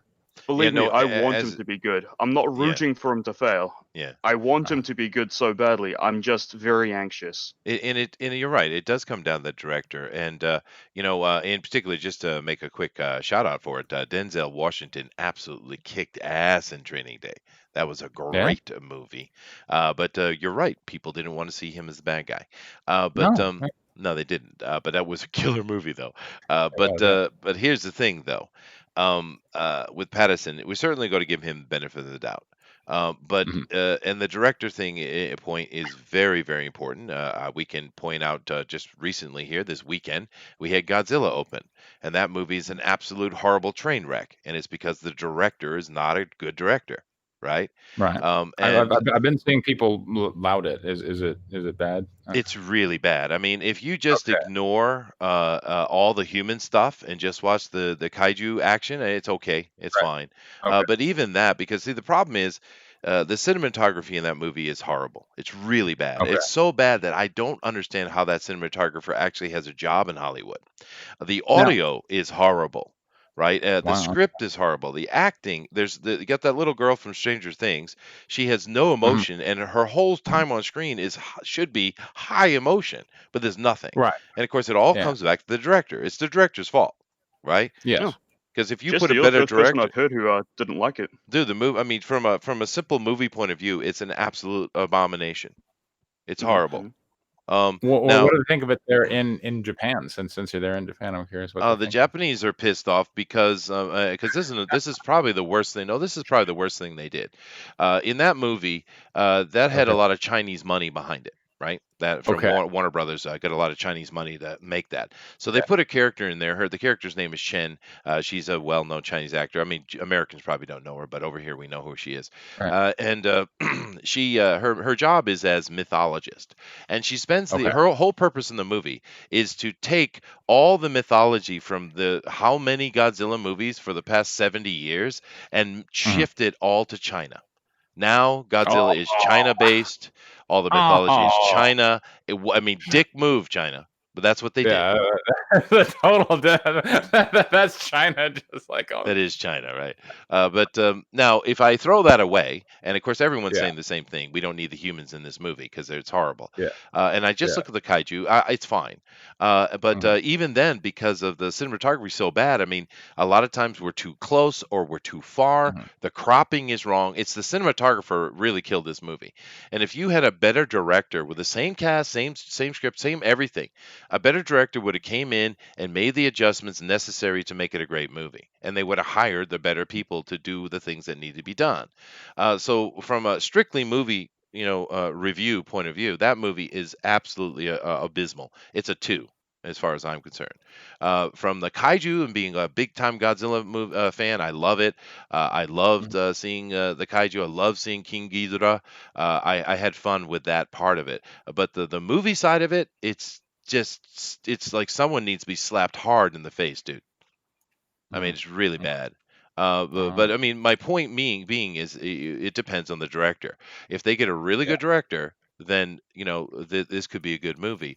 And that's all there is to it. We'll have to just wait and see because we know. But we had this. This is the second time we've seen this though, right? With Batman, Ben Affleck was announced. And all of us were like, "Oh my God, why would you do that?" The guy looks like Batman. He got himself ripped. He loves Batman. Those are check, right? But the dude can't act himself out of a wet paper bag. We know this. Okay, and of course, all right. Now you're gonna have to get me like growling in the corner again. Have you seen The Town, Argo, Gone Girl? The guy can't Argo act. sucked, dude. He was You given. suck, No, Chester. it absolutely sucked. He was given that Oh. Oscar because he has the right buddies.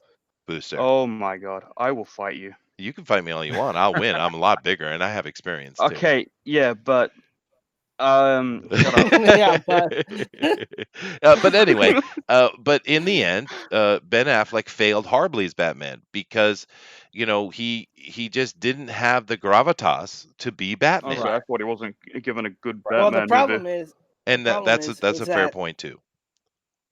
and here's the thing with Ben Affleck. Ben Affleck does well when he writes his own script because he knows his limitations and his strengths. Right. That's fair. That's fair. Everything that Booster said was written by Ben Affleck. Any movies that isn't written by Ben Affleck, it sucks, and you can see it. Yeah. Also, David S. Goyer hates superheroes. Oh my God. Yeah. Well, Mark has another very good point. He says, but the real question is, could Pattinson play Godzilla convincingly? There you go. There's the question. He's got the jaw for that as well. He does, yeah. I don't know. Of course, we're having ourselves a bit of an argument and having some fun with it, but in the end, we're going to give him the benefit of the doubt, right? We're going to check it out, of course. Of course. I hope he's the most awesome Batman ever. Suit and if he comes out in the suit or in a trailer and looks fantastic, I'll say so. But as of now, I'm anxious. Well, they're going to have to when they put him in the cowl and stuff. They're going to have to blacken his eyes out real hard, and they're going to have to do movie magic to put him in the Batman thing. As far as Bruce Wayne, I don't know. You know what I really think though, because they're saying he's Batman, but I have a feeling there might be a switcheroo coming on us here. I have a feeling that what we're going to see him do is play Batman Beyond. I think he's going to play the young dude that Bruce Wayne brings under the old Bruce Wayne brings under his wing. That would be Terry cool, McGinnis? but this movie is called The Batman.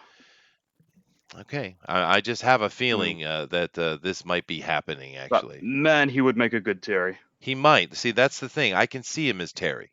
I could see him as the Batman Beyond character. But anyway. Then again, Terry's supposed to be like 18. If it's my money making this movie, and it's not, so no one's going to listen to me, but still, if they really want to make money on this movie, they should hire someone or at least train them absolutely doggedly in terms of martial arts, because like I just went to see John Wick 3. My daughter loves it. She's like, wait, and John Wick, essentially all the John Wick movies are just one long fight scene. And we don't need. I'm okay with that. Yeah, and we don't quite need that with Batman. But at the same time, in the age of CGI, audiences have become to realize that the most amazing special effect is no special effects at all. Like when the actor is really taking the fall and really doing the play, when they're really doing that, that's impressive these days. It's not the visual spectacle. And Batman is a character that lives by his fists. And that's true. We need to see that, and they need to ramp that up. I want to see real physical fighting. I want to hear bones cracking. I want to be like, oh shit, that looks painful. Now, to be fair, Ben Affleck did good at that. He did well at that. Okay, that was good. His fighting scenes were pretty good, except when they had him fighting Superman and he was in that bulky armor. It didn't look good. But I thought he did well with that actually. Excellent. Yeah, he looked terrible in that bulky suit, he did, while fighting in it.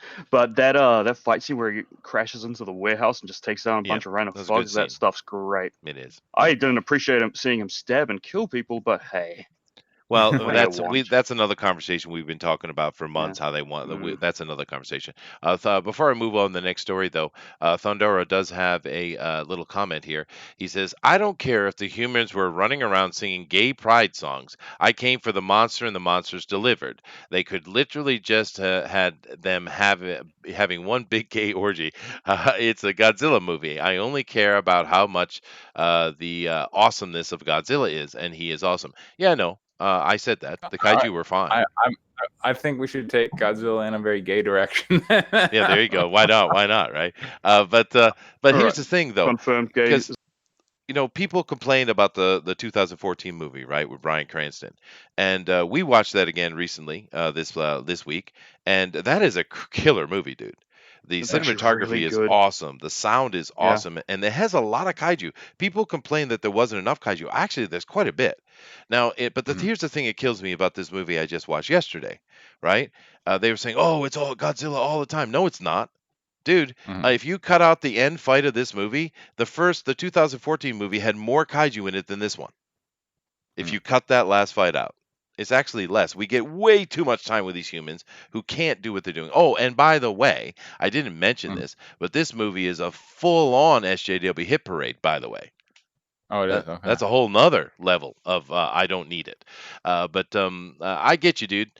They should just make a 35-minute kaiju fight with panels as an interlude or some narrator telling us a lore of those monsters. I don't give he says bad words about story in Godzilla movies. No, I agree. Yeah, and the CG was pretty cool. I'm not saying anything bad about the actual kaiju. I'm just saying as a movie. Whew. Anyway, let's move on to our next one. We don't have a lot of stories today, so oh God, what are you doing to me, Dinale? From Deadline, Phoebe Waller-Bridge reportedly says she's only doing some treatments on script writing, but that the film has to treat women properly, even if James Bond doesn't. And I'm trying to wrap that statement around my head because I've been pondering that one too. Because I feel like I think a lot of women in James Bond's already empowered. So extremely empowered, yes. But of course, it's never enough. But here's the thing I heard about this. You guys tell me what you think. When she came in, what I understand that is Bond is retired. He's living in the Bahamas, right? Sounds good. And the new 007, who is a female, comes to the Bahamas to recruit him because they need him. So actually, they have made Bond a female already. No. The movie's if that is true, the movie's going to fail. Yeah, that's where the rumors were coming out, and she's not denying it, dude. This is one unfortunate looking woman. Some people might enjoy setting money on fire, but I'm not going to do that. I'm just like, nope. Sorry. Yeah, it's ridiculous. I mean, I set money on fire for like music videos, but I'm not going to make like a multi-million-dollar Bond movie where Bond's a chick. That's just dumb. It is. Yeah. I mean, look, I love Atomic Blonde. I think that was a great movie. It didn't do particularly well at the box office. And going back, I really liked Long Kiss Goodnight with Gina Davis. Yep. Didn't do particularly well. Female lead spy movies, the Assault, like they don't tend to do particularly well. No. So and those where you're starting with a brand new character. If you're taking one that people already know and you're doing the typical SJW, oh, let's do a gender bend thing, like okay, whatever. It's gonna be. I'll forgive this film if the true rumors are true and there's a female James Bond. That female James Bond dies at the end of the movie. Yeah, well. And James Bond gets out of retirement. Well, we know who she is. We know that she's a major SJW. She does SJW stuff all the time. She was brought on in the film to woman it up and to make sure things were done properly from her womanly point of view. So we know this movie is going to have nonsense in it. We know it. And of course, there's been so much pushback because they wanted to make Bond Idris Elba, and everybody's like, oh, God, no, we love Idris Elba. If you wanted to have him in a movie, spin him off, make him 009 or something, right? And of course that fell through. Then they kept pushing for the female thing, this and this and that, and they keep getting incredible pushback, and it pisses them off because they know they're right. You see.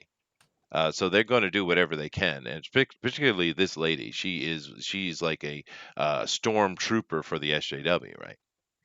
You can see it in her little eyes. Look how dead they are. Jesus. She sold her soul to this. This is brutal to look at. She's Yeah. one unfortunate looking woman. Well, that's Yeah, don't watch her that, show. that is a Fleabag. consistent thing. It hurts. I don't mind.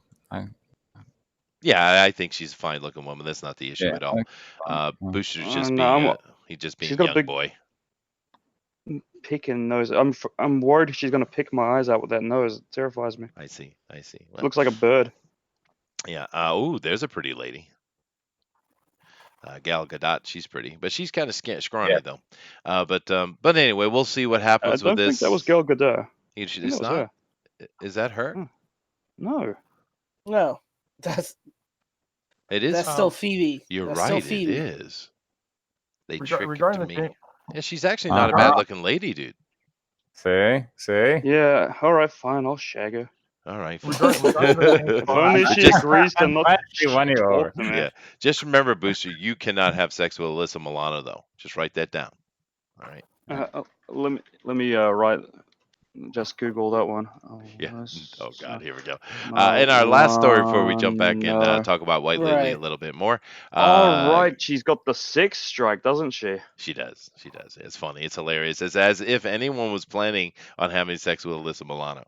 Just the way she put it out is hilarious. Anyway, God, Hollywood actresses lately have been Dinale. like going crazy with stuff. Like I remember when Charlize Theron, like a month to 6 weeks ago, was somebody needs to grow a pair and ask me out. I'm like, wow, Preston, What? we're talking about angry things with Tom King now. We're changed. we have. So we're getting ready to get angry. Remember when my whole thing used to be about Bendis? Yeah. Right now it's King. Yeah, he's not happy. But that's why Charlize Theron's Atomic Blonde didn't do well, dude. It was because all her stupid nonsense. These people can't shut the damn mouth. That's the problem. Because I think a lot of us would have gone to see that. I mean, Charlize is a attractive lady, and seeing a kick-ass woman, we love that. We don't have a problem with that.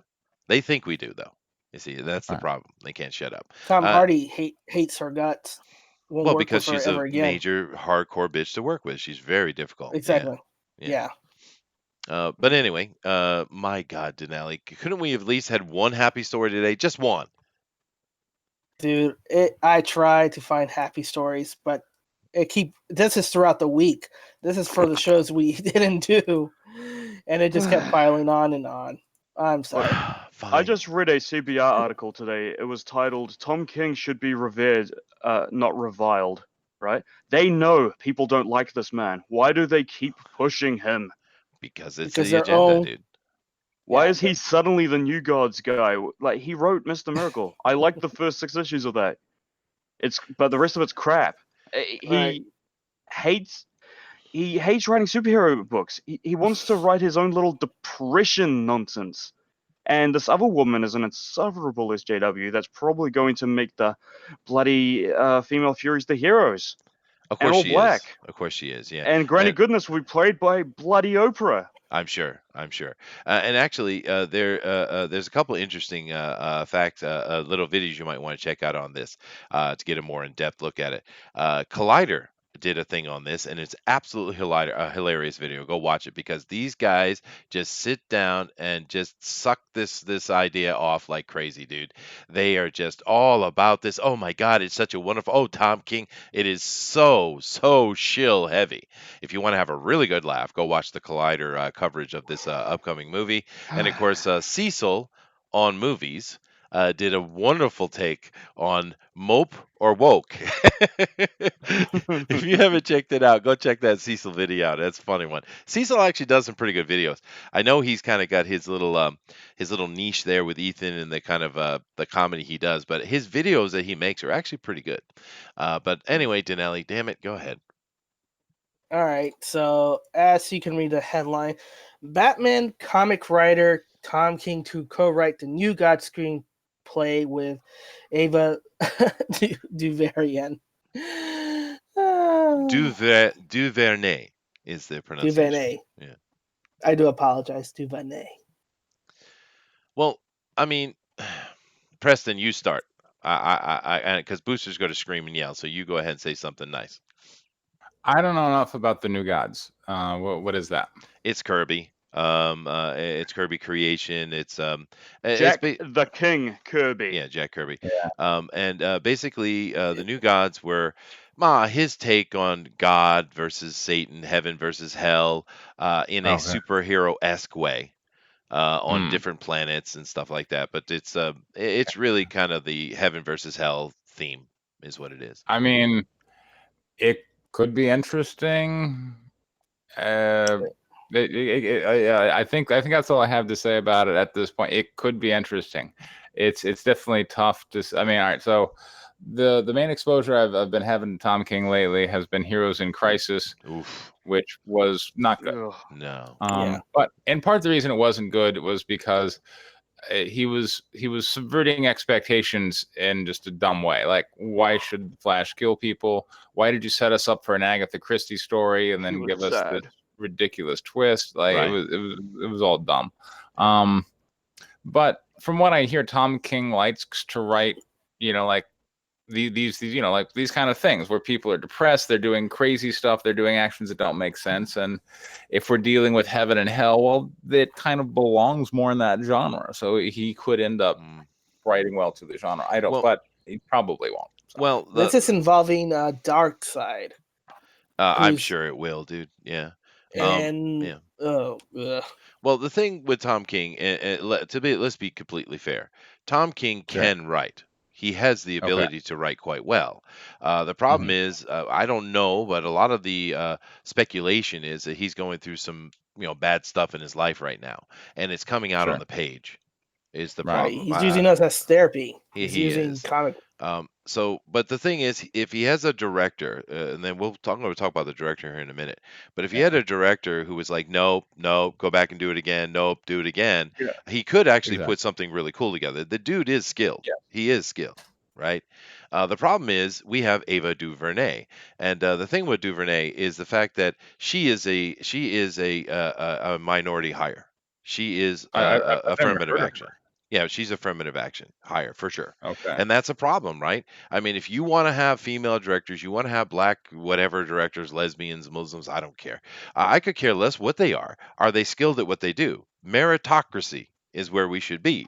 And when we get away from meritocracy, we get a lot of problems. This lady is a minority ethnic hire. That's what she is, and she has no skill. She cannot do anything. That friggin' Wrinkle in Time was such an absolute disaster. Now, I was giving Godzilla a hard time because, although I did enjoy the kaiju stuff, I was giving it a hard time because that should be respected. It is beloved. Millions and millions of people, right? You can't half-ass that. Right? That's what I'm bitching about with it. Whereas the thing she made, A Wrinkle in Time, yeah, sure, it was a popular book, but not many people know about it. So the fact that, she screwed that up isn't as big a problem, but it shows us her ability, and she has none. Right? So, and you've given New Gods, I mean, freaking Jack Kirby's New Gods, you've given The New Gods. The New Gods, well, whatever. But you've given this to a director who does not know what they're doing and a depressed, suicidal frickin' writer. I mean, what the hell? Bad, yeah. Well, I don't mean to cut you off and say The New Gods because it was like the title. I mean The New Gods, right? This is one of the DC's biggest properties, right? Yeah, Every single crisis or cosmic event usually involves Darkseid or other characters from New Genesis or Apocalypse. They're huge in the DC universe, right? And the New Gods had started it all. It came up with these great characters. I love the story behind Orion and Mr. Miracle. Two sons from two different worlds traded off for a peace treaty. And the way these people are raised on these different planets. Orion raised, a demon raised in heaven essentially, and a Mr. Miracle, just a young innocent boy raised in hell. Where he learned to escape. And I just do not believe these people have it in them to write a story this huge. No, I don't either. The thing with that as well is, when we talk about the big baddies in DC, what comes to mind? Brainiac, Luthor, Darkseid. right? Darkseid, Joker, easily, right? every time. I mean, these are the big baddies that come to your mind immediately, and these guys are going to be handling Darkseid. And like I said, if there was a director there that could keep King in line and get good writing out of him, I think it could be good. It'd be good because Yeah. I've seen how good he is. But this lady isn't it. She's just a diversity hire. And the thing is, if someone gave me something free that I didn't earn, I wouldn't take it because I would feel guilty. And it kills me that these people are so proud and they sit there and cock the walk around when they're giving something they don't deserve. Where the hell's your pride? Where's your honor? Right? I'm sorry, Dinale. Go ahead, dude. There's no honor with them. They don't have the concept. But I was going to say to boosters, like, I wouldn't generally agree that they would treat DC would treat the new gods as revered, but you've seen who the current publisher is, and he has no revere for the comics. No. I mean, have you read Doomsday Clock? Have you read what they've done with Dr. Manhattan and what they're introducing now in this I'm actually liking Doomsday Clock. Should I not be? Yeah. I mean, do you want me to spoil the next issue? I've already read it all, but yeah. I quite like it. Yeah. All right. So, but I don't know. I get your point, dude. I get your point. The point is, they don't really care about the characters. It's now just another thing to put their marks on and be like, hooray. And like idiots, we continue buying these issues when we should be really saying, no, don't buy it because it's not doing anything for us. Well, I'm going to jump back over here and talk about White Lily a little bit more before we get off, but I want to cover the chat real quick. Mark says, decade after decade, I have asked, why do we pay attention to these people in Hollywood? Most of them are insane or screwed up. I can only assume it is for the drama. Well, dude, it's because they control 99% of the media. That's why we can't get away from it because they don't stop talking about it. Not these days with YouTube and whatnot and the internet. That's fair. Media. That's a good point. Yeah. Yeah, good point. Yeah. And that's what's changing. That's where the fight back is coming. And that's why it's become so vicious because they know they're losing. And so they keep pushing the propaganda. It's a great point. Yeah. But let me see. Anything else I want to read here? Roger says, he's leaving. He says, stay blessed, everyone, and always stay safe. See everyone at TFT. Thanks, Roger. We'll see you tomorrow, dude. Nick W says, the fourth world is a cosmic epic. Yes, it is. The scale is immense. DuVernay works well in small, independent personal films. She has no business directing a superhero film. No, she doesn't, dude. And even in those small things, I would argue that they're really not well done at all. That's why I called her diversity hire. There are plenty of other so-called diversity people who are great movie makers. Like, for instance, Waititi. We were talking about I didn't care for Ragnarok because of some of the things they did in it, but that dude makes killer movies, and he's certainly a diversity hire from their point of view, right? I liked Ragnarok. Yeah, no, I know a lot of people did. The only thing I didn't like about Ragnarok is one thing really. And it's the fact that Valkyrie was a major villain and she had caused the death of we don't know how many hundreds of thousands of people, but yet they gave her that happy little redemption at the end and made her a hero. I hated that. They should have had the fight between Thor and Valkyrie at the end. That should have been the big fight, and then Surtur and Hela. That's what they should have done. Because that's what pissed me off about the movie. And it's the same thing they did yesterday in Godzilla, by the way. You have this absolute villain that wants to murder billions of people. And at the end, redemption. Instant redemption, right? I hate that crap. That pisses me off. Turn the Jedi style. Yeah, right. But I just want to check this real quick before we jump over. Just real quick. I want to see if any of us are actually surprised. The LGBTQ Hollywood 18 stars who've come out since last year's Pride. Because the thing is, they think we don't have any appreciation or we don't care anything about gays, and most of us never think about gays at all. And we don't care. We do what you do. What do I care who you sleep with? No one cares about that, right? But I want. They said they came out. Let's see how surprised we are by any of these here. We got that lady. Nope.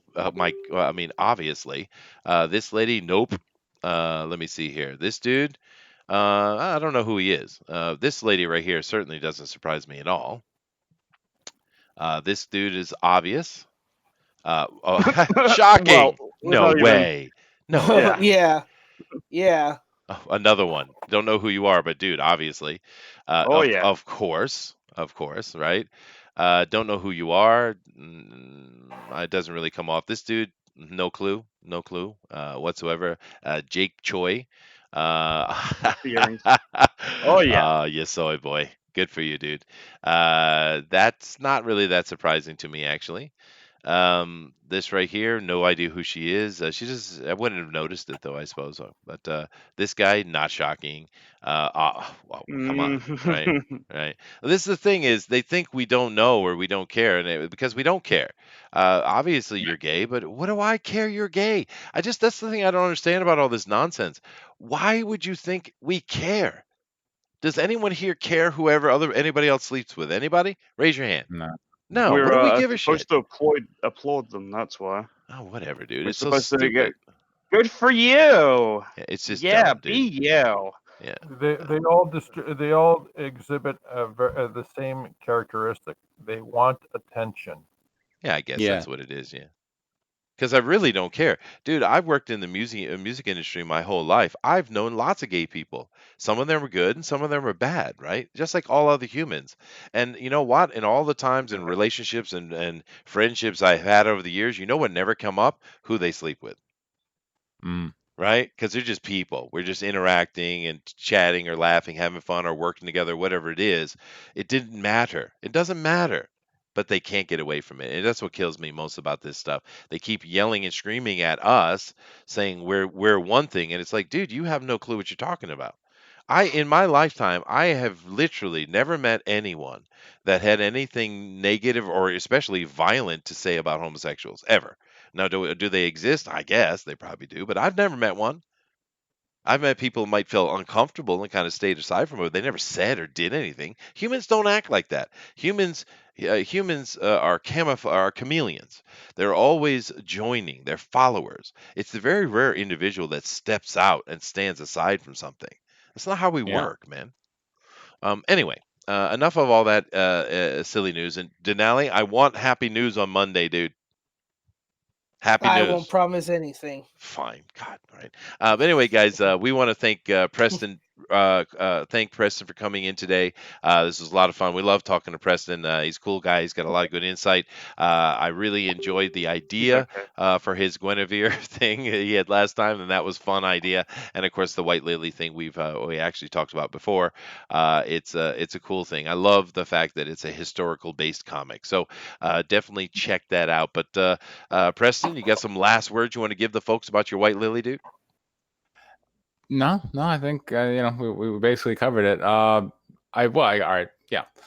In talking with people, because the book it is in print. There's not a risk that I won't get the book done. The book is already done, and I did an advanced printing, and I was sharing it with the people in Phoenix.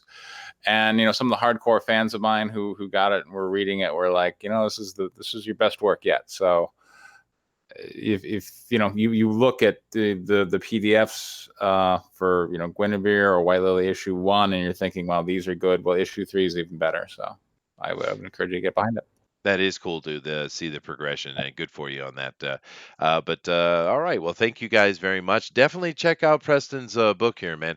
It's a cool looking thing, and of course, you know what we're doing over here with the India Revival. We're trying to support these kind of things because just what we were talking about today, and we do every day. It's the absolute nonsense coming from the other side of the aisle, and they're in charge of a lot of stuff right now, and it's just not what we want. We just want fun comics or books that are telling us about something or sharing a bit of information, history like this one here, or have. That's what we want. We don't need your propaganda. We don't need your politic. And if you're going to do that, go read Garth Ennis or go read Grant Morrison. Learn how to do it at least properly. But nevertheless, I think this is cool. Go check it out. If you feel good about it, support it, please. Keep in mind that issue number 1 is sitting right there in our description. You can go click on that link and you can read number 1 and see if it's something interesting to you. And I hope you guys support it because we really want to see more and more of these books get published and get out there and just really start moving toward whatever future we're going to have with this Inner Revival. So it's exciting. But Booster, you got something to say? Nope. Well, thanks a lot, Booster. That was exciting. How about you, George? You got more anger for us today, dude? No, I got. I think I've expressed all my frustration on Booster for tonight. I Okay. think it was That's good. very, I can very only take so therapeutic. much. Yeah, it's better than drinking, a very strong espresso. All Booster, right. you're a gentleman and a punching bag. Thank you. Yes. Well, I don't know if I'd I add a know. gentleman to that, but punch bag is true. All right, And Dinale. and Take a lot of heat for you people. A lot of heat. I'm gonna end But up like Tom and King. no, don't do and to that. Don't do Preston. that. No, we don't go that route. All right, guys. Well, Yeah. like I Wait, hold said, on. thank you very And much. Go ahead, George. hold on. Sorry, and to Preston, this looks like a great book. I Yeah. would love to connect Thank with you. And however way possible, email, Twitter, you Sure. name it. All right. And I'm on Twitter at Jax Comics, or yeah, Jax Comics, because it's Pocket Jax, and I'm on Facebook at Pocket Jax Comics. You can email me directly if you go to my website and put your email in there for the email newsletter. You'll get an email from me automated, and you can reply to that. Whatever works, I'm here. okay, and I'm also on YouTube at Pocket Jax Comics. So. okay, that's Sweet. wonderful. There you Now, go. one quick question. Other than this historical book, what other projects do you have planned for coming out? Well, there's Guinevere and the Divinity Factory, which we were talking about. So Yeah. I'm going to do a book a quarter.